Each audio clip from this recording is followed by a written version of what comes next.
대학교 조직신학 교수로 계시는 박재은 교수님이십니다. 나오실 때 큰 박수로 환영해 주시면 감사하겠습니다.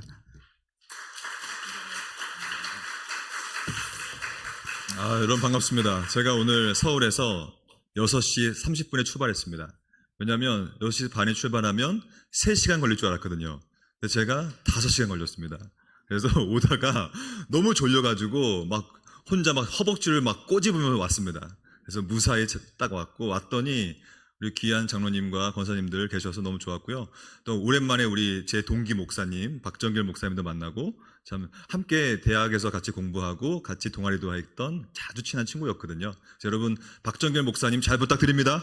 네, 감사합니다. 네. 오늘은 여러분들이 다 이제 수련회로 모이셨고 특별히 우리 부부들이 많이 계신다고 들었어요. 부부 수련회니까. 그래서 부부들 가운데서 우리가 어떻게 부부 생활을 해야 되고 특별히 우리는 예수 믿는 사람들로서 또한 장로님으로서 권사님으로서 혹은 집사님으로서 직분을 갖고 있는 사람으로서 어떻게 관계를 맺어야 되는가를 배우려고 합니다. 여기 딱 주제가 나와서 주제를 같이 한번 읽어볼까요? 시작! 갈등을 은혜로 푸는 부부 용서학. 여러분 배고프시죠? 예, 저도 배고프거든요. 그래서 제가 1시간 딱 할 겁니다. 그래서 1시간, 딱 1시 안에 무조건 맞춥니다. 여기 시계를 딱 갖다 놨으니까. 제가 그래서 여기 보시면 제 이름은 박재은이라고 하고 저는 총신대학교 우리 교단이 속해 있는 직영신학교입니다. 거기서 조직신학을 강의하는 사람이에요. 조직신학이 뭔지 아십니까? 무서우시죠? 조직폭력배 떠오르죠? 조직 가니까. 이 조직이라는 개념은 뭐냐면 체계란 뜻이에요. 체계. 그러니까 언제나 성경과 진리는 체계가 있거든요. 마찬가지입니다. 여기서 오늘 우리가 3가지 배울 텐데 첫째는 갈등이 뭔가, 그러니까 왜 우리 안에 갈등이 있는가. 저는요 한국 교회를 정말 많이 돌아다닙니다. 전국적으로. 그러면 어느 교회를 가도요 갈등이 없는 교회가 없어요. 늘 싸웁니다. 뭐 우리가 다 아는 내용이니까요. 목사와 목사가 싸우고 장로와 목사가 싸우고 집사와 권사가 싸우고 이게 교회에서도 늘 갈등이 있고 문제는 집에 돌아가도 여러분 집에 가시면 계시는 그 남의 편 계시죠? 남의 편. 지금 남의 편이 여기 와 있을 수 있겠지만 집에 돌아가서도 늘 갈등이 있고 저는 총신대학교에 있기 때문에 대학생들을 늘 만나거든요. 여러분 요즘 대학생들은 누구와 가장 많이 싸우고 있는지 아십니까? 요즘 대학생들은? 너무 안타까운 얘기인데 엄마 아빠와 엄청 싸워요. 그러니까 우리 총신대 학생들은요 정말 착하거든요. 왜냐하면 전부 다 세례교인들이고 최소한 엄마 아빠가 목사, 장로, 집사, 권사님들이에요. 교회에서도 되게 잘하는 친구들인데 집에 돌아가면 엄마와 또 싸우고 아빠랑 또 싸우고 제가 지금 결혼 19년 차고 제 큰딸이 고1이고 작은딸이 중1이거든요. 그러면 저도 우리 딸들과 늘 싸워요. 왜 이렇게 싸울까요? 여러분들 싸우시죠? 아마 여러분들은 자녀들을 다 키워서 다 출가하셨을 것 같은데 그럼 이 갈등 사회를 바라보세요. 사회 얼마나 싸워요. 한국 사회가. 진보와 보수가 싸우고 국힘과 민주당이 싸우고 늘 싸우잖아요. 갈등. 이거 어떻게 하겠냐는 이 갈등을 오늘 정답이 나옵니다. 은혜로 풀어야 됩니다. 이게 은혜 없이는 안 풀려요. 어떤 관계도 은혜 아니면 풀릴 수가 없다는 개념을 배울 거고 그 이유가 있습니다. 사실 갈등을 다르게 번역하면 뭐냐면 따라해 봅시다. 죄. 여러분들은 이게 따라하시라고 하니까 잘 따라해 주시는군요. 감사합니다. 어느 교회 가면 안 따라해 주셔가지고 다시 한번 죄. 맞아요. 죄입니다. 그러니까 죄 때문에 이게 다 문제가 벌어지는 거예요. 죄 때문에 갈등이 있고 죄 때문에 싸우고 죄 때문에 분열되고 그러면 죄를 해결할 수 있는 유일한 방식은 뭐예요? 돈으로도 안 돼요. 뭐 아무것도 될 수가 없어요. 은혜로만 되거든요. 그것을 우리는 이제 부부 수련회니까 부부 안에서 어떻게 서로 은혜로 용서하고 잘 살아갈 것인가를 오늘 본문 말씀입니다. 이 본문 말씀을 간첩을 읽겠습니다. 시작! 서로 친절하게 하며 불쌍히 여기며 서로 용서하기를 하나님이 그리스도 안에서 너희를 용서하심 같이 하라. 이게 오늘 강의의 핵심이에요. 오늘 강의는 왜 우리가 서로 용서해야 하고 왜 우리가 서로 친절하게 대해야 되며 왜 서로를 불쌍히 대해야 되는가. 그 이유가 있어요. 그 이유는 뭐냐면 하나님께서 여러분과 저를 먼저 친절하게 대해 주셨고요. 하나님께서 먼저 여러분과 저를 불쌍히 여겨주셨고요. 하나님께서 먼저 우리를 용서하셨기 때문에, 이거 한마디로 말하면 뭡니까? 이게 은혜라고 하는 거죠. 그러니까 우리가 먼저 은혜를 받았기 때문에 우리도 은혜를 베풀어야 된다. 이 개념을 저는 오늘 4가지로, 제가 아까 조직신학을 한다 그랬죠? 맞죠? 강의도 조직적으로 합니다. 시간을 조직적으로 사용하겠습니다. 여기 4가지가 나오는데 하나씩 15분씩 배우면 됩니다. 그래서 1번, 갈등은 어디서부터 오는가를 15분 배울 겁니다. 그리고 나서 왜 갈등을 어떻게 은혜로 풀 수 있는가를 15분. 그러면 몇 분이 지납니까? 30분이 지납니다. 그 다음에 왜 우리도 사람들을 용서해야 하는가? 특별히 왜 내가 내 남편과 내 아내를 용서해야 하는가? 요거 15분. 그리고 마지막이 제일 중요합니다. 배우고 나서 내가 어떻게 살아야 되는가도 중요하거든요. 왜냐면 이거 배우고 나서 머릿속에만 놔두면 안 되고요. 직접 살아내야 되거든요. 오늘 여러분 특강 끝나고 점심 드시고 가리왕산에 가신다고 하는데, 여러분 정말 좋아요. 오늘 좋은 날이잖아요. 근데 열심히 노는 것도 좋지만 다시 한번 신학적으로 성경적으로 제대로 파악하고 다시 관계를 맺는 것, 이걸 오늘 좀 해보려고 합니다. 그래서 이 4가지를, 벌써 여러분 9분이 지나버렸네요. 네, 벌써 시간이 후국 지나갑니다. 그래서 50분밖에 안 남았습니다. 집중하시고 이거 내용을 정확히 배우고 돌아갔으면 좋겠습니다. 여러분 어떻게 배울 의지가 있습니까? 따라해 봅시다. 의지! 거봐요. 이 정도면 의지가 없다고 봐야죠. 다시 한번 의지! 네, 요거 4가지를 이해하고자 하는 의지가 있어야 됩니다.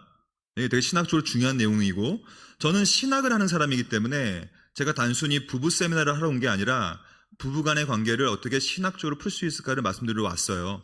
그거 의지를 갖고 했으면 좋겠습니다. 첫째, 도대체 이 갈등은 그러면 도대체 어디서부터 오는가를 좀 보겠습니다. 갈등. 이거 갑자기 안 됩니다. 이거 다시. 이거 안 되는데 됩니다. 좋습니다. 갈등은 어디서부터 오는가? 여러분 이거 한번 읽어볼까요? 시작. 태초에 갈등은 없었다. 무슨 말이냐면 태초부터 갈등은 원래 없었어요. 아시다시피. 그러니까 하나님께서 갈등을 만든 적이 없다는 거죠. 하나님은 모든 것을 보시기에 힘이 좋게 만들었는데 어떻게 만드셨는가를 보겠습니다. 하나님은 먼저 이스라의 방식으로 세상을 만들어요. 이걸 뭐라고 하냐면 말씀 창조라고 하죠. 다 아는 내용이죠. 그래서 우리는 어떤 만물이 있을 때 저거는 말씀으로 만들어졌구나. 근데요, 여기서 중요한 표현이 나와요.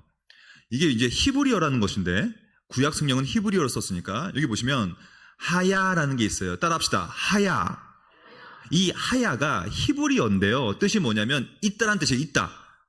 그러니까 하나님께서 태초에 있으라 하니까 그냥 생겨버린 거예요. 아시다시피 이게 말씀 창조인데, 하지만 있으라뿐만이 아니라 두 번째, 네라라는 말도 써요. 네라. 이건 뭐냐면 따라합시다. 다샤. 이거는 히브리 말로 다샤라는 건데, 다샤는 뜻이 뭐냐면 내라. 그러니까 땅아, 식물과 동물을 내라. 이렇게. 그러니까 둘 중에 하나인 거예요. 세상은. 있으라 아니면 내라.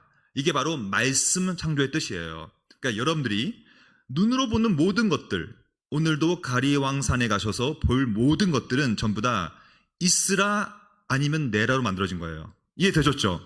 이해되신 분만 끄덕여 보세요. 좋아요. 좋아요. 지금 좋아요. 90% 이상은 이해하셨습니다. 여기서 중요한 게 있어요. 그러나 여러분과 저 같은 사람은요, 이렇게 만들어지지 않았는 것이 중요해요. 그러니까 하나님은요, 사람을 만들 때는 아담아 하와라 있으라, 땅아 아담과 하와를 내라라고 하지 않았고요, 인간에게만 독특한 동사가 사용됩니다. 그게 뭐냐면 바로 이 동사인데, 기가 막힌 동사입니다. 이게 뭐냐면 제가 읽어볼게요. 여호와 하나님이 땅의 흙으로 사람을 지으시고 생기를 그 코에 불어넣다. 이 불어넣다가 히브리 말로 하면 따라합시다. 나파흐. 이게 바로 그 유명한 나파흐라는 동사예요. 이 뜻이 뭐냐면 이게 나파흐예요. 그러니까 하나님은요, 세상을 만드실 때 세상아 있으라, 빛이 있으라, 아니면 땅아 뭔가를 내라라고 했어요. 두 가지밖에 없는데, 인간만 달라요. 인간에게는 뭐가 들어가냐면 생기라는 것이 나파흐라는 방식으로 실제 뭐가 들어와 버립니다. 이 들어왔다는 것이 뭐가 들어왔을까요, 여러분? 그렇죠. 여기 다시 보면 들어왔기 때문에 우리가 생명이 됐는데 이 생명이 됐다는 뜻이 뭐냐면 여러분들 집에 가시면 강아지 있죠. 강아지. 강아지. 여러분 강아지는 없어요. 근데 인간만 있어요. 그게 뭘까요? 그렇죠. 우리 이 하얀색 옷 입은 권사님이세요? 권사님이 정답 말씀하셨어요. 바로 영혼입니다. 무슨 말이냐면 이 세상 만물 어느 곳에도 영혼이 없어요. 근데 여러분과 저에게만 영혼이 있는데 이 영혼이 뭐냐는 거죠. 이 영혼. 제가 오늘 중요한 신학자 한 분 소개하겠습니다. 이게 누구냐면 존 칼뱅이라는 분인데 존 캘빈이라고도 불러요. 영어로 하면. 이분이 쓴 가장 유명한 책이 기독교 강론이라는 책인데 이 책에서 이렇게 썼습니다. 아주 유명한 표현이죠. 사람은 하나님의 형상대로 지음받았는데 그 형상에 가장 중요한 게 뭐냐면 바로 영혼이다. 그러니까 여러분과 저에게는 뭐가 있냐면 영혼이 있어요. 이 영혼이 있기 때문에 하나님의 형상이 갖고 있는 것인데 이 영혼을 하나님께 보시고 뭐라고 하셨냐면 와, 이 모든 것을 다 보셨고 그 모든 것 중에 하나가 영혼인데 그것도 뭐라고 하셨냐면 보시기에 심히 좋았다. 무슨 말입니까? 태초에는 갈등이 없었어요. 태초에는 죄도 없었어요. 태초에는 완벽했어요. 완전했어요. 그래서 관계도 좋았고 모든 사람들과의 관계가 회복되어 있는 상태였는데 문제는 뭐냐면 이게 오늘의 주제예요. 보시기에 심히 좋았던 세상에 드디어 죄가 들어오기 시작해서 죄. 아시다시피 이 죄가 문제입니다. 이 죄는 어떻게 들어왔냐면 내가 너한테 분명히 먹지 말라고 했는데 선악과를 왜 먹었느냐 이러면서 아담이 이렇게 말합니다. 여러분 죄의 시작이 여기서부터 시작되는데 이렇게 말합니다. 아담이 이르되 즉 다른 사람 핑계를 대기 시작합니다. 다른 사람의 탓을 하기 시작해요. 이제 이게 죄의 시작이에요. 아니 하나님이 문제입니다. 하나님께서 이 여자 하와를 만들지만 않았더라면 즉 하나님이 주셔서 나와 함께 있게 하신 이 여자가 문제입니다. 이 여자, 이 하와. 그 여자가 나에게 열매를 줬기 때문에 내가 먹은 겁니다라고 하면서 드디어 갈등이 시작돼요. 갈등.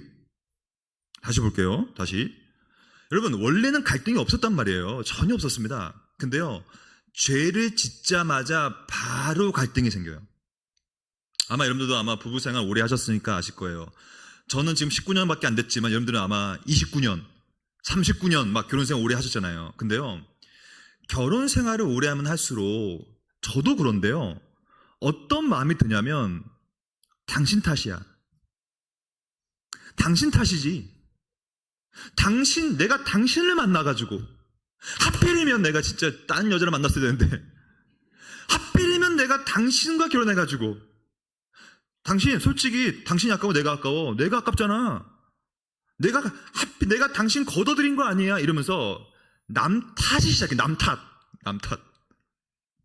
이게요 창세기 3장부터 시작됩니다. 똑같아요. 하나님 탓이에요. 왜 하필이면 하와를 만들어가지고 나한테 이렇게 유혹을 해가지고 이렇게 선악과를 먹게 했습니까? 이러면서 우리 인류 안에 인간관계 가운데 뭐가 들어오기 시작하냐면 갈등이 들어와요. 갈등. 남 탓하는 거예요. 남 탓. 여기서 중요한 게 있어요. 여러분 죄는 남을 탓하는 거예요. 근데 은혜는 뭐냐면 내 탓을 하는 거예요. 여러분 손 내밀어 봅시다.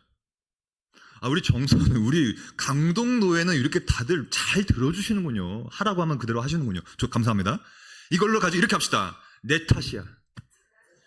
여러분 다 내 탓이에요. 여러분들 출석하는 교회의 목사님 탓도 아니에요. 내 탓입니다. 사실은. 또한 내 남편 탓도 아니에요. 내 탓이에요. 그리고 우리 자식들 탓도 아니에요. 내 탓이에요. 이게 바로 오늘의 핵심이에요. 왜냐하면 여기 보시면 아담이 늘 말합니다. 아니 하나님 하와 탓이에요. 하와 탓. 하와가 먼저 먹고 나를 유혹한 거예요. 이러면서요. 우리 안에 단절이 생겨요. 단절.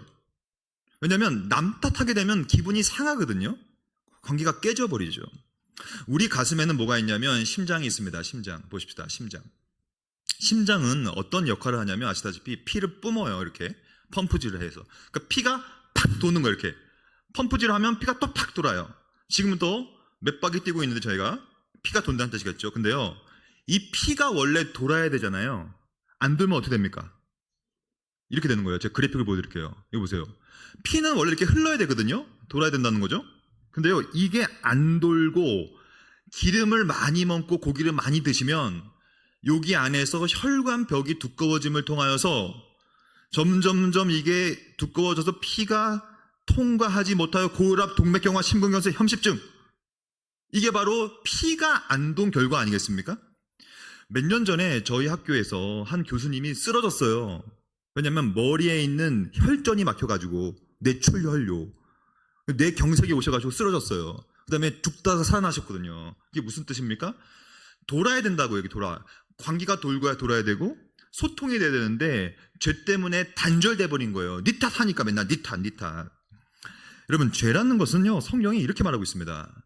만물보다 거짓된 것은 심히 부패한 것이 내 아내의 마음이 아니라 내 마음이에요. 이걸 정확히 인식하셔야 됩니다. 사실 만물보다 거짓된 것은 바로 내 마음이에요. 내 마음. 내가 제일 더러워요. 사실 우리 아내가. 즉 시편에 보시면 다 치우셨어요. 여러분, 제가 이런 말을 드리면 이런 생각이 들 거예요. 맞아, 우리 교회의 그 권사가 죄인이지. 맞아, 그 집사가 문제야. 그게 아니라 이 본문은 다 치우쳤다. 우리 모두 다 죄인이라는 뜻이에요. 다 치우쳤고 함께 더럽고 선을 행하는 사람이 아무도 없다라고 얘기하면서 시편은 계속 말합니다. 뱀같이 혀를 날카롭게 하고 입술 안에 있는 독사의 독이 있나니. 여러분, 저는요, 뭐 부부생활 저도 19년 했고 또 이렇게 교회를 많이 돌아다니기 때문에 많이 듣는 것 중에 하나가 뭐냐면 이런 거예요. 이거 여러분들 얘기는 아니니까 오해하지 마십시오. 어떤 권사님이 이렇게 말씀하셨어요. 목사님, 저한테 우리 장로님은요, 이거 남편이 장로님이시니까, 우리 장로님은요 교회에서의 말투랑 가정에서의 말투가 달라요. 이런 말씀을 하시더라고요. 이게요, 그 장로님만의 문제가 아니라 저의 문제이기도 하고요. 그러니까 저도 목사인데 저도 이렇게 나와서는 거룩한 척 하잖아요, 우리가 지금. 근데요, 또 집에 돌아가면요, 우리 애들한테, 우리 아내한테 또 말을 또 막 하고요, 제가 또. 그게 우리 인간 아닙니까? 이것도 똑같아요. 무슨 말이냐면, 우리 입술이, 지금 이게 문제예요, 이 입술이. 이 본문에 보면 독사의 독이 있다고요, 독사의 독. 그래서 가장 서로 말을 잘 해야 될 부부조차도 서로 말을 막 하는 경우가 되게 많다는 거예요. 이건 누구의 문제냐면 이건 죄의 문제, 죄. 우리는 다 죄인이기 때문에. 이거 어떻게 풀 거냐는 거죠, 이거. 이사야서에 보면요, 발은 행악하기에 빠르고 무죄한 피를 흘리기에, 왜냐면 맨날 남 탓하니까 자기 탓인데 무죄하죠, 그 사람은. 신속하죠. 생각이 악해요. 이거는 제 말이 아니라요, 성경의 가르침입니다. 이렇게 말하고 있어요. 입에는 신실함이 없다. 왜냐면 이스라엘 문화, 히브리 문학은 입술이 마음의 창문이었거든요. 그러니까 이 본문도 자꾸 입을 말하고 목구멍을 말하고 혀를 말하잖아요. 다 마음이 썩었다는 뜻이에요. 마음이 썩었기 때문에 입에는 신실함이 없어요. 심중이 썩어버렸으니까. 목구멍 열린 무덤 같죠. 한 말씀을 하셔도 좋은 말을 하면 좋겠지만 안 좋은 말을 해버리죠. 제가요, 어릴 때 다녔던 교회에서 실제로 있었던 일인데요. 제가 다녔던 교회에서 한 권사님이 계셨어요. 그 권사님은요, 기도를 얼마나 많이 하시는 분, 놀라지 마십시오. 하루에 기도를 20시간 이상 하시는 분이에요. 잠을 4시간만 주무시고 교회에서 주무시면서 기도만 하시는 분이에요. 그리고 그냥 기도하지 않고요, 부르짖는 기도를 하십니다. 막 부르짖으면서 막 눈물 흘리면서 회개 기도하세요. 근데요, 충격적인 걸 제가 봤어요, 어릴 때. 그분이요, 밤새도록 기도를 하고 나서 딱 교회 밖을 나가시는데 처음 만나는 사람에게 팍 쏘아붙이더라고요. 너무 안 좋은 논조와 톤을 가지고 팍 사람은 딱 쏘는 말을 해버리는 거예요. 제가 속으로, 아니 저 권사님은 20시간 기도하시고 왜 한마디라도 이렇게 좋은 말을 안 하실까? 이게 우리예요. 제가 그 권사님 욕하는 게 아니라 우리 모두의 문제라는 거예요. 왜냐면 우리는 그냥 갈등이에요. 죄예요, 죄. 보시기에 심히 좋았던 상태가 깨져버린 거죠. 제가요, 늘 묵상하는 본문이 하나 나옵니다. 로마서 3장 10절인데요. 같이 한번 읽어볼까요? 시작. 기록된 바 의인은 없나니 하나도 없으며. 여기서부터 시작해야 돼요. 즉 여러분도 의인이 아니고 여러분들 남편도 의인이 아니며 나도 의인이 아니며 도찐 개찐 전부 다 죄인이에요. 그냥 그게 바로 교회이며 그것이 바로 가정이에요. 그것이 바로 국가와 사회야 온 세상이에요. 이 세상에는요 그 누구도 남 탓할 수 있는 사람이 없다는 뜻이에요. 다 죄인이니까. 의인 없을 때 하나도 없으니까. 칼뱅은 이렇게 말하죠. 이 표현이 정말 중요한 표현이 중 하나인데 이렇게 말합니다. 사람은 그래서 전부가 머리부터 발끝까지 홍수에 빠져버린 거예요. 여러분 홍수에 빠져보시면 아시겠 거예요. 젖지 않는 부분이 없어요. 그것이 바로 죄입니다. 우리는 죄에 젖지 않은 부분이 없어요. 죄에 압도당해 버렸어요. 그래서 죄에서 벗어나 있는 부분이 하나도 없어요. 다 죄인이에요. 이거를 그래픽으로 묘사하면 이렇게 묘사할 수 있어요. 마치 하얀색 우유에다가 검은색 잉크를 떨어뜨리면 결국에는 쫙 퍼지는 것처럼. 창세기 3장부터 시작하여 이 죄라는 갈등이 인류 안에 깊숙이 퍼져버렸다는 거예요. 서로 그렇게 좋아 죽어서 서로 만나서 결혼했던 부부조차도 이 죄가 깊숙이 들어갔기 때문에 여러분 저는요 휴지 좀 주세요. 제가 물을 쏟았습니다. 이게 바로 죄입니다. 여러분 이렇게 뭐가 막 망가지는 거. 휴지 있으면 좀 주세요. 이 뒤에 있나요? 여기 뒤에 있네요. 제가 죄를 강의하다 보니까 갑자기 흥분해가지고 물을 쏟아버렸습니다. 좋습니다. 여기다 제가 좀 닦아볼게요. 오케이, 좋습니다. 그래서 여기 보세요. 우리가 이렇게 서로 사랑해서 만나서 결혼 생활하고 부부 생활하고 자녀 낳고 했는데 가정조차도 이렇게 죄가 들어와서 지금은 제가 아는 분들 가운데서도 이혼한 사람들 되게 많거든요. 그러니까 지금은 이혼이 그냥 일상 다반사가 되지 않았습니까? 그것이 바로 현 상황이에요. 제가요 지금 우울하고 침울한 얘기를 하러 온 건 아닙니다. 그냥 현 상태를 진단하는 게 중요하니까요. 우리가 병원에 가는 이유가 뭡니까? 우리가 어디가 아픈 걸 먼저 봐야 되지 않겠습니까? 이게 바로 우리의 현 상황이에요. 우리는 생각보다 괜찮지 않아요. 우리는 그냥 괜찮은 척 하고 있는 환자들입니다. 그럼 이거 어떻게 할 거냐는 것이요. 두 번째. 저는 그래서 이 두 번째 내용을 말씀드리러 왔습니다. 어떻게 이 아픈 갈등을 은혜로 풀 수 있을까요? 문제죠. 사실 우리는 이게 피가 돌아야 되는데 관계가 돌아야 되는데 관계가 돌지 않고 있고요. 그래서 이렇게 꽉 막혀가지고 그러니까 뭔가 이게 답답스러워요. 아마 지금 여러분들 가운데서도 부부관계가 지금 답답하신 분들이 있을 거예요. 그리고 교회 가셔도 성도들과의 관계, 목사님과의 관계, 장로님과의 관계, 집사 권사님들과의 관계가 이렇게 꽉 막힌 분이 있을 거예요.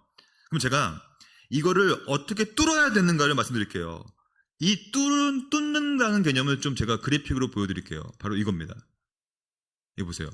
이야, 이렇게 이거 뚫어뻥이라고 하죠. 뚫어뻥. 이게 뻥 뚫어야 된다는 거예요. 관계를, 갈등을 뻥 뚫어야 되는데 이 뚫어뻥 제가 더 효과 좋은 거 보여드릴게요. 이거 보세요. 이게 뚫어뻥입니다. 여러분 이렇게 되셔야 됩니다. 이제. 그러니까 내가 꽉 막힌 이 관계, 꽉 막힌 이 갈등을 어떻게 뚫어뻥으로 뚫어버릴 것이냐. 정답은 뭔지 아십니까? 같이 읽습니다. 시작.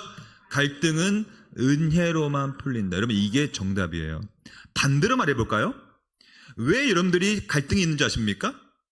은혜가 없기 때문에 그래요. 무슨 말이냐면 이게 10계명의 구조라고 하는데 10계명은 1에서 4계명까지는 하나님을 사랑하는 법칙이에요. 그리고 5에서 10계명이 인간을 사랑하는 거예요. 왜 여러분들 가운데서 인간관계가 깨지는지 아십니까? 하나님과 관계가 깨지면 인간 간의 관계는 무조건 깨집니다.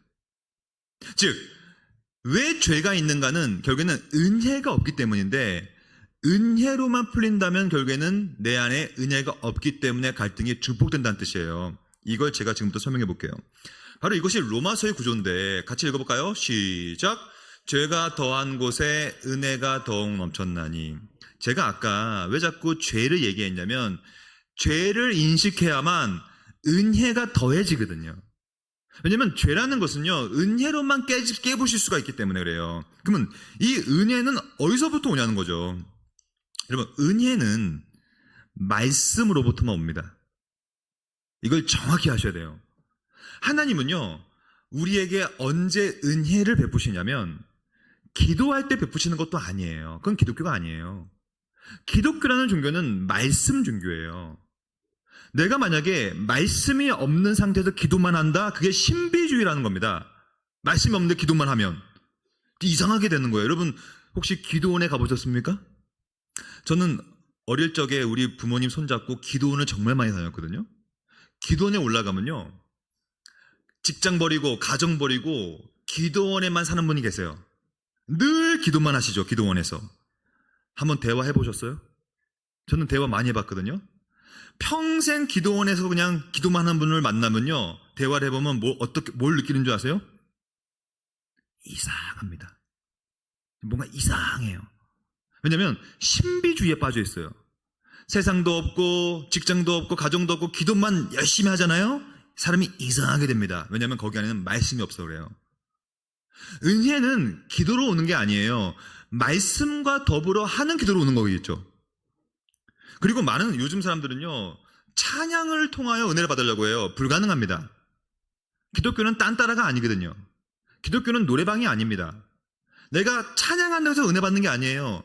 말씀에 근거한 찬양을 해야 은혜 받는 거예요. 그것이 하나님께서 정하신 방식입니다. 말씀을 통하여만 은혜를 베푸겠다는 거예요. 하나님은 말씀을 통하여. 봅시다. 이 성경을 봅시다. 같이 읽습니다. 시작. 예수께서 이르시되 나는 생명의 떡이니 내게 오는 자는 결코 줄이지 아니할 터이요 나를 믿는 자는 영원히 목마르지 아니하리라. 여러분, 말씀으로부터 은혜가 오는데 그 말씀이 뭐냐면 떡이에요. 그래서 내가 말씀을 통하여 떡을 먹지 못하면, 생명의 떡을 먹지 못하면 내가 배고픕니다. 아마 이 자리에 계신 분들은 저보다 연배도 많으시고 아마 어릴 적에 아주 배고프셨던 기억이 나실 거예요. 저 때만 해도 저도 어릴 때 뭐 배고프게 자란 건 아니니까요. 근데 아마 여러분들 가운데서는 밥이 없어서 배고프신 적 있으시죠, 실제로. 그럼 사람이요, 배고프면요 어떻습니까? 저 같은 경우에는요, 배고프면요 짜증나거든요. 배고프니까. 그러니까 금강산도 식후경이라고, 오늘 점심을 많이 드셔야 가류양상에 가서 잘 여행하실 거예요. 근데요, 아무리 금강산을 봐도요, 멋있는 걸 봐도요, 배가 고프면 안 보이는 거예요. 왜냐면 배고프면 아무것도 안 보이니까. 마찬가지입니다. 여러분, 제가요, 지금으로부터 7년, 8년 전에 아프리카 우간다에 가서 선교를 했었거든요. 왜 갔냐면, 아프리카 우간다에 가서 그 신학 교육을 시키러 들어갔었어요. 영국 선교사님들과. 근데 영국 선교사님이 뭐라고 하셨냐면, 아프리카 우간다는 여행객들을 너무 강도 사건이 많기 때문에 돈도 갖고 오지 말고 어차피 사 먹어도 안 된다. 왜냐하면 여러분, 아프리카는요, 물을 사 먹어도요, 물 안에다가 독을 탄대요. 그래가지고 물을 먹고 쓰러져서 모든 걸 다 뺏기기 때문에 아무리 편의점에 가서도 아무것도 사 먹지 말라. 저한테 뭐라고 하셨냐면, 아프리카 들어오시기 전에 많은 참치캔을 갖고 오세요. 참치캔. 그래서 제가요, 참치캔을, 놀라지 마십시오, 200개를 사가지고 캐리어 2박스에다가 싣고 갔어요. 인천공항에서 걸렸습니다. 너무 무겁다고 해서. 그래서 내가 30불을 더 냈어요. 엑스트라 차지를. 그래가지고 제가 갖고 왔어요. 왜 가져갔냐면, 우간다의 주식이 뭐냐면 죽이에요. 죽. 근데 어떠한 모습이냐면, 비주얼이, 여러분 가래 알죠? 가래를 모아놓은 거와 똑같이 생겼어요. 근데 제가요, 사실 비위가 되게 강하거든요. 그래서 제가 한 일주일을 먹었어요. 그거를 먹다 보니까 갑자기 먹다가 하더라고. 못 먹겠더라고. 그래서 그다음부터 참치캔을 따 먹기 시작했어요. 근데 제가요, 저도요 그렇게 배고파 본 적이 처음이었거든요. 그래서 일주일 내내 죽만 먹으니까 너무 배고픈 거예요. 그래가지고 막 짜증나는 거야, 배고프니까. 그래서 제가요, 드디어 참치캔을 따 먹기 시작했어요. 따서 먹고. 근데 제가 마지막에 먹을 참치, 이게 뭐냐면 이 참치였어요. 고추 참치. 제가요, 양념 고추 참치를 먹고 싶었는데 내가 아껴놨어요. 그래서 계속 아끼다가 드디어 모든 참치를 다 먹고 제가 돌아오기 직전에 저 고추 참치를 뜯었어요. 야, 냄새가 너무 좋은 거예요. 그리고 딱 뜯어가지고 제가 3주를 쫄쫄 굶었거든요, 이거. 드디어 먹었어요. 제가 이거 8년 전인데요. 벌써 군침이 돌아요, 지금. 그 고추 참치. 먹고 있는데, 지나가는 조그만 아프리카 꼬마가 뛰다가 저를 뚝 친 거예요. 제가 고추 참치가 땅에 똑 떨어져 버렸어. 여러분, 제가요, 성격이 좋아 보여요, 안 좋아 보여요? 아, 감사합니다. 저는 성격이 좋은 사람, 저는 웬만하면 화를 내지 않는 사람이에요. 근데요, 제가 그 꼬마한테 화를 냈어요. 야! 왜냐면 제가 뭘 경험했냐면, 와, 배고프니까 짜증나는구나 이거. 그래서 화를 냈는데 더 짜증나는 거 말씀드릴까요? 땅에 똑 떨어졌는데 지나가는 아프리카 개가 이게 욕이죠. 개의 새끼가 그 고추참치를 낼름 받아 먹어버린 거예요. 제가 솔직히 그 아프리카 개를 발로 찰 뻔했어요, 진짜. 너무 짜증나니까. 제가 그때 뭘 경험했냐면, 와, 3주를 쫄쫄 굶으니까 짜증나는구나. 3주를 배고프니까 이게 막 기분이 상해가지고 막 짜증만 나는구나. 마찬가지입니다, 여러분. 왜 우리는 교회에서 자꾸 짜증날까요? 왜 우리는 내가 사랑해서 만나서 결혼했던 내 남편과 아내를 보면 짜증날까요? 왜 나는 사람들을 보면 짜증날까요? 그 유일한 이유가 뭘까요? 배고파서 그래요. 배고파서. 예수께서 말씀하십니다. 나는 생명의 떡이다. 나를 먹어야만 줄이지 않는 거야. 너가 나를 말씀을 먹지 않으면 너는 아마 배고파서 늘 짜증만 날 거야. 이게 핵심이에요, 여러분. 저는요, 이 말씀을 어디 가나 전하고 다녀요. 왜냐하면 이것이 기독교의 본질이거든요. 여러분, 교회가, 정선중앙교회가 지금 70년 됐다고 하는데, 이 위치에, 이 자리에 왜 있는 걸까요, 도대체? 여러분, 교회가 존재하는 이유가 뭘까요?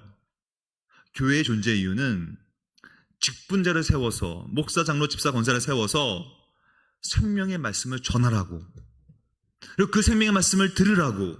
그래서 그 떡을 계속 먹어야 줄이지 않으니 짜증이 안 나니까요. 이걸 제가 좀 더 알기 쉽게 설명해 보겠습니다.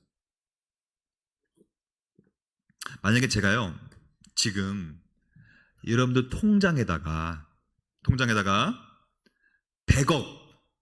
100원이 아닙니다. 100억이에요. 100억을 입금하는 거예요, 제가 지금. 그러니까 띵동 알람이 옵니다. 박재은으로부터 100억이 입금되었습니다. 이야, 오늘 특강 중에 제일 분위기가 좋아졌네요. 표정이 좋아지셨습니다. 100억이 들어왔으니까. 그럼 100억이 들어왔다고 생각해봐요. 그럼 오늘 특강 끝나고 나가시면서 누가 여러분들 발을 밟아요. 그럼 어떻게 하실 거예요? 괜찮아. 그렇지. 괜찮아. 여러분, 100억이 있으니까 괜찮아. 여러분, 100억이라는 것은요, 우리에게 여유를 줍니다. 100억이라는 것은 웬만한 갈등을 풀 수 있는 힘을 갖고 있어요. 왜냐면 100억이라는 것이 충만하면요, 돈이 충만하면요, 웬만한 것들 지나가다가 누가 저 1,000원만 주세요 그러면요, 뭐 1,000원? 야, 내가 10,000원 줄게. 얼마든지 여유롭게 나눌 수 있는 게 100억입니다. 마음에 여유가 생기죠. 죄송하지만 여러분들 통장에 100억이 아니라 마이너스 100억인 거예요. 마이너스 통장인데 빚이 100억인 거예요. 그래서 은행에서 연락이 옵니다. 빨리 빚 갚으라고, 이자 갚으라고, 그리고 집에 와가지고 채권 추심단이 와가지고 막 빨간 딱지 붙여요. 그런 상태예요. 빚이 100억이 돼버렸어요. 근데 끝나고 나가다가 누가 내 발을 밟아요. 어떻게 하실 거예요? 그렇죠. 멱살 잡지 바로. 너 나 무시하냐? 살인 납니다, 이거. 왜냐하면 짜증나니까. 무슨 말입니까? 여러분, 팩트는 똑같아요. 사실은 똑같아요. 뭐냐면 누가 내 발을 밟고 있는 거예요. 아마 여러분들도 인생을 오래 사셨으니까 다 아실 거예요. 하루하루를 더 산다는 것은요, 뭡니까? 점점 더 노화된다는 뜻이죠.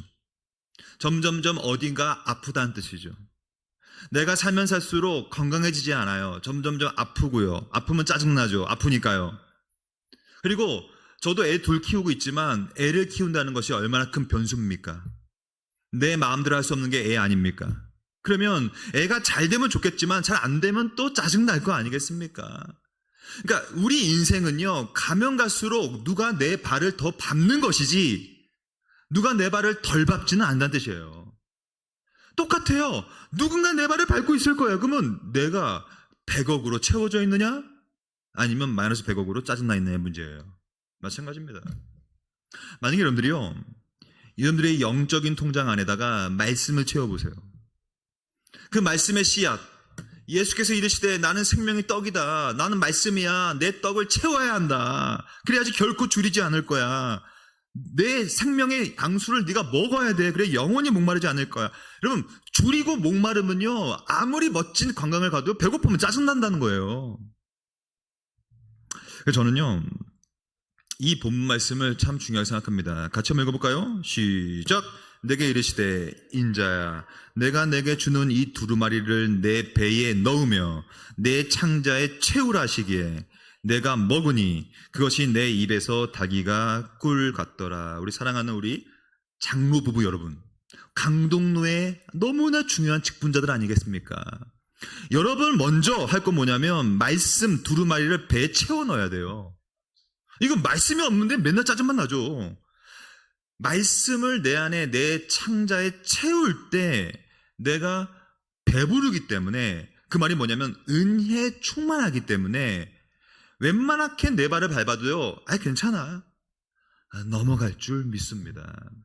아마 오늘도 날씨가 더울 텐데 밖에 나가서 관광하시면 짜증 많이 나시겠어요. 맞죠? 근데요, 오늘 짜증내지 마시고 내 안에 있는 이 말씀으로부터 체험을 통하여 모든 것들을 넉넉하게 여유롭게 넘기시기를 소망합니다. 오케이, 세 번째. 그렇다면 이 은혜가 있는 사람의 증거가 뭐냐? 그러니까 이 사람에게 진짜 은혜가 있는가? 정말로 말씀으로 채워져 있는 사람은 어떤 특성을 갖고 있느냐? 핵심은 뭐냐면 용서입니다.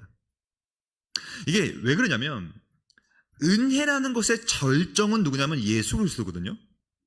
예수께서 이 땅에 오신 이유가 뭐냐면 여러분과 저를 용서해 주기 위함이었어요. 그것이 말씀의 은혜의 결론이거든요. 우리도 용서해야 됩니다. 그럼 왜 용서해야 되냐는 것이죠. 그 이유는 이렇게 잘 나와 있어요. 오늘 본문이에요. 제가 읽습니다. 왜 우리는 서로 친절하게 대해야 되는 건가?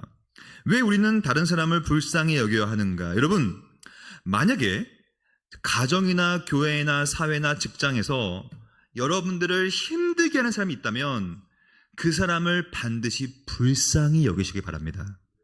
이게 가장 중요해요. 애통해야 하는 거죠. 여러분, 예수께서 이 땅에 오셔서 이분의 감정을 묘사할 때는요, 성경은 예수의 감정을 웃음, 미소로 절대로 묘사하지 않습니다. 성경 어디를 봐도 예수께서 하하하하하 박장대소 하셨느니라 이런 말 없어요. 예수께서 살며시 미소를 지었느니라 라는 표현이 없어요. 성경은 예수님의 감정을 묘사할 때 딱 한 가지만 묘사합니다. 이게 뭐냐면 예수께서 우셨느니라. 예수의 눈물, 예수의 어떠한 애통한 마음에 대한 묘사가 몇 번 나와요. 왜냐하면 예수는 이 땅에 내려오셔서 뭐 하셨냐면 애통한 마음을 갖고 오셨거든요. 불쌍했던 거죠. 아이고, 저 불쌍한 사람들, 이 죄인들 왜 이렇게 불쌍히 여기는 것이죠. 왜냐하면 여기 보시면 왜 우리는 서로 친절하게 해야 하며 왜 불쌍히 여겨야 하며 왜 용서해야 하는가? 그 이유는 정답입니다. 하나님께서 그리스도라는 분 안에서 여러분들을 먼저 친절하게 대했고 불쌍히 여겼고 용서를 하셨기 때문에 그렇습니다. 이게 바로 은혜라는 것이죠. 이것도요, 말씀을 먹어야만 이해될 수 있는 표현이겠죠. 이렇게 말해서 한 것이죠. 그때에 베드로가 나와 이르되 예수여 주여 형제가 내게 죄를 범하면 도대체 몇 번이나 용서하여 주리이까? 7번까지 하오리이까? 아마 여러분 가운데 이런 생각이 들 거예요. 아니 교수님, 제가요 지금까지 살면서 7번이나 용서했습니다. 안 돼요. 그거 안 돼. 왜냐면 그게 아니라 7번뿐만이 아니라 7번을 70번까지. 이거는 단순히 숫자의 문제가 아니라 계속해서 하라는 얘기겠습니다. 왜 그럴까요? 여러분, 이거에 대해서는요, 왜 우리가 남을 용서해야 되는가, 특별히 내 부부를 용서해야 되는가, 내 남편과 아내, 내 자식들을 왜 용서해야 되는가? 그 이유는 하나님도 여러분들을 향하여 지금도 참고 있기 때문에 그래요. 사실 오늘도 우리는 죄를 지었거든요. 우리는 오늘도 죽어야 마땅해요. 심판받아야 마땅한데 오늘 우리가 살아있는 이유, 호흡하는 이유는 하나님께서 우리를 바라보시면서 참고 있는 거예요. 계속 참고 있는 거예요. 여기서 중요한 게 뭐냐? 하나님의 속성을 묘사할 때 성경이 이렇게 묘사합니다. 같이 읽습니다. 시작. 여호와는 긍휼이 많으시고 은혜로우시며 노하기를 더디하시고 인자심이 풍부하시도다. 여기서 보시면 이게 하나의 공식과도 같은데 하나님을 긍휼 은혜로 묘사하면서 꼭 나오는 게 뭐냐면 이분은 노하기를 더디하신다. 그러니까 화를 참는 거예요. 이분은 늘 참는 거예요. 오래 참음. 그래서 성경은 뭐라고 합니까? 사랑은 오래 참고.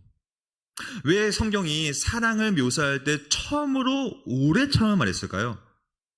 이것이 사랑의 가장 중요한 본질이에요. 여러분들이 만약에 교회를 사랑하십니까? 그러면 참으셔야 돼요. 여러분들이 만약에 가정을 사랑하십니까? 참으셔야 돼요. 만약에 여러분들 참지 못하고 에이 못 참겠습니다. 뒤집어 엎어버리겠습니다. 그러면 다 망가져요. 여러분들한테 주어진 교회와 가정과 사람들을 사랑하신다면 우리가 할 유일한 것은 참는 거예요. 왜 참아야 될까에 대해서 제가 설명드려볼게요. 여기 보시면 예수께서 뭐 하셨냐면 여기 보세요. 사랑은 오래 참는 것인데 예수는 우리를 사랑하셨기 때문에 오셨는데 예수께서 하신 십자가의 사역을 뭐라고 묘사하냐면 베드로는 이렇게 말합니다. 같이 읽습니다. 시작. 또 오래 참으심이 구원이 될 줄로 여기라. 여러분 예수님께서 이 땅에 오셔서 무슨 일을 하셨냐면 이분은 오래 참으셨어요. 왜냐하면 자꾸 자기를 채찍질로 때리거든요. 근데 예수님은 참 하나님이셨기 때문에 마음만 먹어도 자기를 때리고 있는 로마 병정의 팔을 부러뜨려 버릴 수 있었어요. 근데 꼭 참아요. 마치 도살장에 끌려가는 어린 양처럼 끝까지 참아요. 이분은 십자가에서 얼마든지 내려올 수 있었어요. 근데 꼭 참아요. 할 수 없었기 때문에 참는 것이 아니에요. 오래 참으면 뭐냐면 할 수 있음에도 불구하고 안 하는 거예요. 화를 낼 수 있죠. 얼마든지. 근데 안 하는 거예요. 다 뒤집어 엎을 수 있죠. 근데 안 하는 거예요. 그것이 오래 참는 거예요. 성경은. 오래 참으심. 그럼 여기서 왜 오래 참아야 되냐는 문제죠. 왜 용서를 오래 참아야 되냐는 것이죠. 그 이유가 분명합니다. 그 이유는 여러분과 제가요. 오래 참지 않고 폭발해버리잖아요. 내가 해버리잖아요. 그러면 하나님이 일을 할 수가 없어요. 이게 핵심이에요. 즉 여러분과 제가 참을 때 우리가 참아야만 손을 대지 않아야만 하나님이 일하시기 시작하기 때문에요. 이게 너무나 중요한 얘기입니다. 이게 무슨 뜻인지 제가 좀 설명해 볼게요. 어릴 때 우리 딸들이요 만들기를 많이 했어요. 저랑. 근데요 큰 애는 애가 겁이 많아가지고 그냥 아무것도 만들지 않고 가만히 있거든요. 근데 작은 애는요, 막내는요, 애가 아주 천방지축이야, 애가. 그래가지고 지가 하겠다고 막 난리쳐요. 제가요, 아주 어릴 때 우리 애 아주 어릴 때 이 비행기를 만들었던 기억이 나요.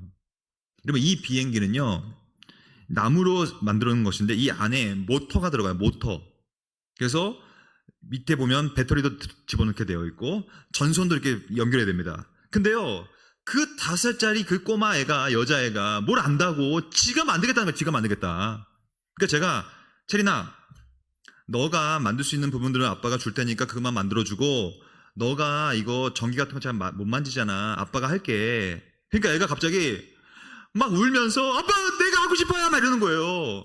그래서 제가, 야, 이거 너가 만지면 이거 다 부서뜨릴 거야. 안 될 거야. 그러니까 애가 막 때를 시작하고 때를 쓰고 막 때를 쓸어. 그래서 제가요, 걔한테 때를 쓰니까 그래 그러면 네가 만들어봐. 줬어요. 어떻게 됐을까요? 망가져버렸어. 그냥 망가져버렸어요. 이게 우리의 문제예요. 우리는 늘 하나님께 이렇게 말합니다. 하나님, 나 이게 뭐 내가 해버리겠습니다. 이거 내가 폭발 해버린 내가 이거. 그러니까요, 손만 대면 그냥 다 망치는 거예요.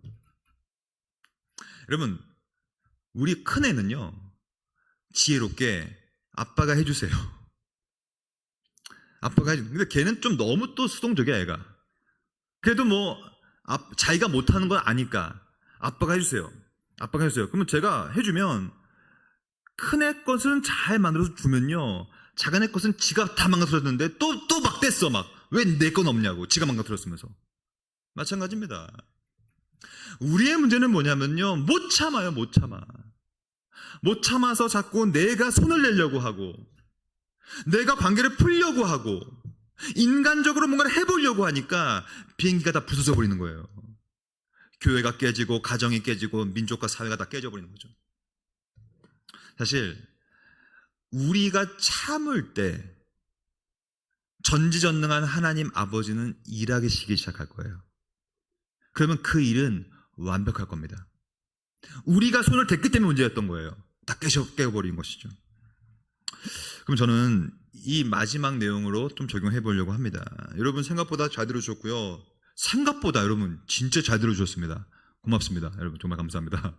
신학적으로 중요한 내용들이었습니다. 그럼 이 내용을 이제 오늘부터 어떻게 살 것이냐를 좀 정리하겠습니다. 성경은 이런 말을 써요. 같이 읽어볼까요? 시작. 그러므로 사람이 부모를 떠나 그의 아내와 합하여 그 둘이 한 육체가 될 때니. 그러면 이 본문에서의 가장 중요한 표현이 뭐냐면 바로 한 육체라는 표현이에요. 다시 더 쉽게 번역하면 하나의 몸이죠. 몸. 왜냐하면 저라는 박재인이라는 사람은 몸이 하나밖에 없거든요. 또 다른 몸은 없어요. 이게 유일한 저의 몸입니다. 근데요, 부부라는 게 뭐냐면 부부는 합하여서 원래는 두 몸이었는데 부부의 핵심은 한 몸이 되는 거야. 한 몸. 여러분, 몸이라는 것은 핵심이 뭐냐면 연결되어 있는 것이 몸의 핵심이에요. 예를 들면 이게 몸이에요. 몸이라는 것이 놀랍습니다. 제가요, 몇 년 전에 머리가 너무 아픈 거예요, 진짜. 그래서 제가 스스로 아마 내 뇌가 문제가 있다, 지금 이거. 뇌가 어디가 문제가 생겼다, 이거. 그래서 제가 병원에 갔어요. 병원에 갔더니 그 의사 선생님이 저를 딱 보더니 누워보라는 거예요. 그래서 제가 뭐 이분 돌팔인가? 머리가 아픈데 왜 누워보라 그래? 근데 그냥 누는 것이 아니라 돌아서 누워보라는 거예요. 등을 보여달라는 거예요. 그래서 돌아서 누웠어요.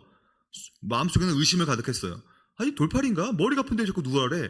그랬더니 제 등을 막 만져보더니 사진을 막 찍더니 막 검사를 하더니 결론이 뭐냐면 당신은 머리가 아픈 게 아니라 허리가 아픈 겁니다. 그래서 제가 돌팔인가 이거? 속으로. 그랬더니 제가 책임지고 허리를 고쳐보겠습니다. 그러더니 허리를 막 고치는 거예요, 이분이. 한 일주일 내내. 그러면서 허리를 막 고치니까 결국에는 머리가 안 아파버리는 거예요. 제가 어떻게 된 겁니까? 그러니까 당신은 머리가 문제가 아니라 허리가 아픈데 허리에서부터 경추를 타고 올라와가지고 경추 경직성 두통. 그러니까 여기가 지금 딱 뭉쳐가지고 이 경추가 이걸 쫙 풀면 머리가 맑아진다는 거예요. 그래서 제가요 일주일 내내 침 맞고 막 해가지고 드디어 허리와 목을 고쳤더니 두뇌가 씻은 듯이 없어진 거예요. 뭐 남의 얘기라고 별로 안 좋아하시는데 저로서는 되게 기뻤는데요.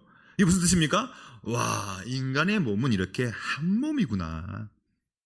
머리가 따로 있는 게 아니었구나. 머리와 목과 등과 허리가 연결되어 있으니까 등을 고치니까 머리가 안 아파지는구나. 마찬가지죠. 사실 교회도 마찬가지, 부부도 마찬가지. 한 몸 된 공동체가 교회고요. 부부는 한 육체라고 불러요. 하나의 몸이에요. 그래서 중요한 게 뭐냐면요. 여러분 생각해 보세요. 여러분들이 눈이 있잖아요. 눈. 이 눈이 마음에 안 든다고 해서 이거를 뽑아서 버려버릴 거예요? 그건 불가능합니다. 내 몸이 지금 내 무릎이 아프다고 해서 내 무릎을 뽑아서 버려버릴 수 없는 거예요. 고쳤어야죠. 내 몸인데. 마찬가지죠. 그것이 바로 이 성경 본문이에요. 이 성경 본문은 그러므로 사람이 부모를 떠나 그의 아내와 합하는데 문제는 완전 남남이었단 말이에요. 남남이었기 때문에 성격도 달라, 뭐도 달라, 다 달라요. 근데 성경은 그 두 몸이 이제는 한 몸이 되었다. 버릴 수 없습니다. 마음에 아프다, 마음에 안 든다고 뜯어서 버릴 수가 없는 거예요. 이게 바로 성경에 많이 나와요. 그리스도가 포도나무요. 너희는 그 가지니. 이게 교회론의 핵심이거든요. 즉, 내가 다니는 교회가 마음에 안 든다고 해서요. 에이, 교회 탁탁탁 침 뱉고 나가버릴 수 없어요. 어느 가지도 내가 있는 포도나무가 마음에 안 든다고 해서 나가버릴 수 없어요. 만약에 가지가 나무가 마음에 안 든다고 해서 나가버리면 어떻게 됩니까? 말라 비틀어 죽어버려요. 마찬가지입니다. 교회의 본질도 영적인 공동체성이고 부부의 본질도 영적인 공동체성이에요. 마음에 안 든다고 찢어버릴 수가 없다는 거예요. 왜냐하면 하나의 몸은요, 마음에 안 든다고 해서 버려버릴 수가 없기 때문에 그렇습니다.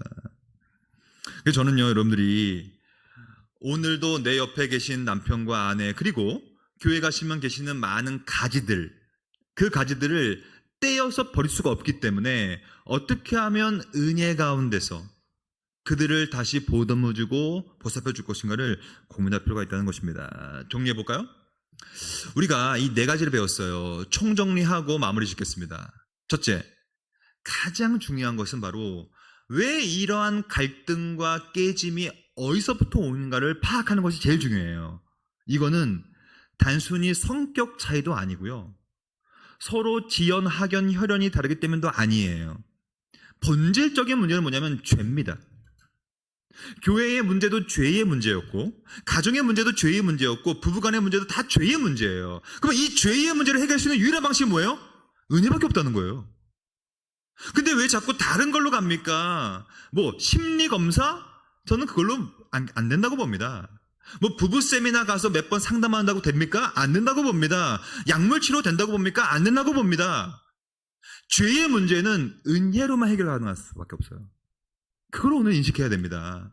결국엔 내 문제라는 내 문제. 내가 은혜로 채우지 않았었구나. 내 안에 100억이 있다면 아무리 이상한 사람 만나도요, 괜찮아라고 할 수 있을 겁니다. 바로 내 탓이었던 거예요. 내가 은혜 가운데 없었던 거예요. 즉, 갈등이 죄로부터 시작된다면 그것은 은혜로 풀 수밖에 없어요. 이게 기독교예요. 무엇으로 풀겠습니까? 은혜로 풀어야 되고, 특별히 이 자리에는요, 교회 중직자들이 모여 계세요. 아까 제가 순서지 보니까 한 10개 이상의 교회에서 모였던 것 같은데요. 그러면 그 교회도 마찬가지예요. 각각의 섬기는 교회 안에서도 직분자로서, 중직자로서 어떻게 우리 교회가 말씀 사역을 잘할 수 있을 것이냐. 그러니까 제가 오늘 처음 와봤더니 여기 딱 나와 있잖아요. 모든 성경은 감동, 우리를 교훈하고 책망과 바르게 한가 의로교육, 이렇게 모든 교회들의 존재 이유는 말씀으로 채우기 위함이거든요.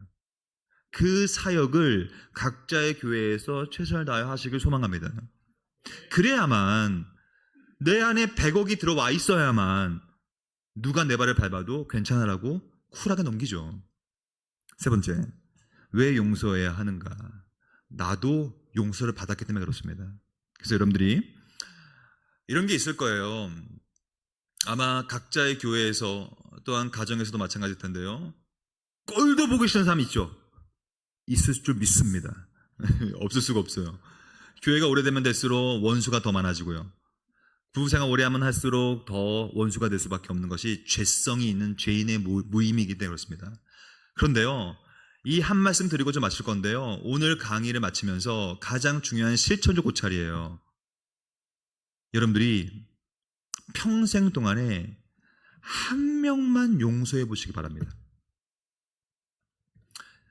아마 웬만한 사람들은 평생 단 한 명도 용서하지 않고 죽을 거예요. 대부분. 근데요, 예수 믿는 우리는, 예수 믿는다는 뜻이 뭐예요? 예수님에게 이러한 용서의 은혜를 받은 우리는 평생입니다. 한 명이라도 용서하시고 죽어야 합니다. 근데요, 오늘은 부부 세미나니까 그 한 명이 남편과 아내가 되면 제일 좋겠어요. 만약에 용서할 만한 것이 없다면 우리 아내와 남편이 그 외에도 한 명이라도 용서하신다면 하나님께서는 잘하였도다 충성된 종아, 너가 받은 은혜대로 살았구나라는 귀한 축복을 받을 줄 믿습니다. 그래서 저는 오늘 여러분들에게 이 본문 말씀을 다시 한번 고취시키고 마치려고 하는데요. 가능하면 서로 친절하게 대하시고요. 가능하면 여러분, 가능하면 좋게 말씀하시고 미소를 지으시고, 여러분 지금 표정이 되게 안 좋으세요. 좀 웃어보세요. 이렇게 이렇게 좀 웃으시고 이렇게 좋게 이렇게 친절하게 하고, 가능하면, 그리고 가능하면 불쌍히 여기고, 심지어 성경은 말하지 않습니까? 원수도 사랑하라고 하는데 원수가 아닌 한 불쌍히 여기고 가능하면 용서하시고 내 남편과 내 아내를 용서하셔서 내가 만져버리면 비행기 터져버립니다. 망가져버립니다. 하나님께서 일하시도록 놔드리는 그 이유는 하나님이 그리스도 안에서 여러분들을 친절하게 대해주셨고 불쌍히 여겨주셨고 용서해 주셨기 때문에 그렇게 우리도 해야 될 줄 믿습니다. 여러분들이 이 배운 바를 저는 언제나 강의 끝날 때 이렇게 강의를 마칩니다. 전인으로. 전인이 뭐냐면 지정의로 요약할 수가 있어요. 지적인 거예요. 아는 것이죠. 오늘은 용서가 뭐고 죄가 뭐고 은혜가 뭔지를 배웠으니까 그 지적인 깨달음을 가지고 정은 감정을 뜻해요. 내가 감정을 갖고 살아내야 됩니다. 어떤 감정이냐면 갈망을 하셔야 됩니다. 나도 그렇게 살고 싶다. 나도 그렇게 좀 해보고 싶다라는 갈망이 필요하고요.